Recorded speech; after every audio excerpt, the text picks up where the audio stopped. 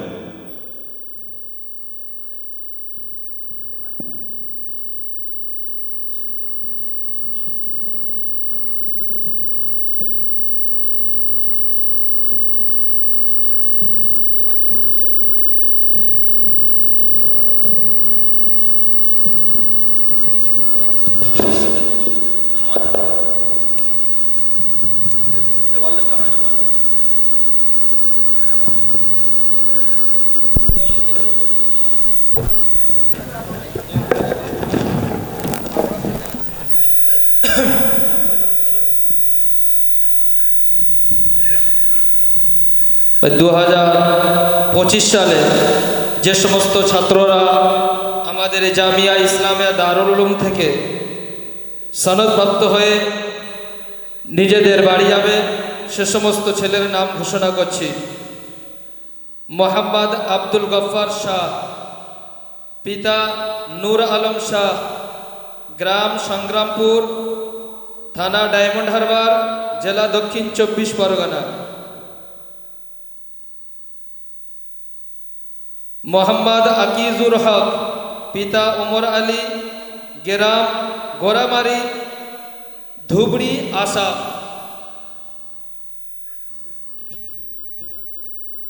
মোহাম্মদ শহীদুল ইসলাম, পিতা মোহাম্মদ আব্দুল কাইয়ুম, গ্রাম টোপরপাড়া, থানা মুনোয়ারি, মেঘালয়। মোহাম্মদ আলিমুল ইসলাম, পিতা আব্দুল জলিল শেখ, গ্রাম গাঁও বাজার, ধুবড়ি, আসাম। মোহাম্মদ হুসাম উদ্দিন, পিতা ইয়াকুব আলী, গ্রাম ভাবনীপুর, থানা হাসনাবাদ, উত্তর 24 পরগনা। মোহাম্মদ রবিউল শেখ, পিতা আজিজুল হক, গ্রাম ফলিমারি, থানা গৌরীপুর, জেলা ধুবড়ি, আসাম। আব্দুল গফফারের ডাকলাম তো প্রথমবার আস। মোহাম্মদ ইজাজুল মোল্লা, পিতা রবিউল মোল্লা, গ্রাম চালতাবেড়িয়া, থানা জয়নগর, জেলা দক্ষিণ 24 পরগনা। মোহাম্মদ সাইফুল্লাহ হালদার, পিতা মরহুম সফিউদ্দিন হালদার, গ্রাম তালা, থানা উস্তি, জেলা দক্ষিণ 24 পরগনা।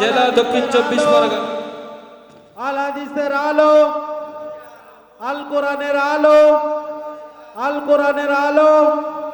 লিল্লাহি তাকবীর। মোহাম্মদ হাসিবুর রহমান মোল্লা, পিতা হান্নান মোল্লা, জামিয়া ইসলামিয়া গ্রাম দারুল চেটুয়া, উলুম পশ্চিম থানা চরর কেনি, রাজগড়া। জেলা দক্ষিণ 24 পরগনা। জামিয়া ইসলামিয়া দারুল উলুম পশ্চিম চরর রাজগড়া। মোহাম্মদ জাকারিয়া মোল্লা, পিতা মোবারক মোল্লা, গ্রাম পশ্চিম জৌথিয়া, থানা বকুলতলা, জেলা দক্ষিণ 24 পরগনা।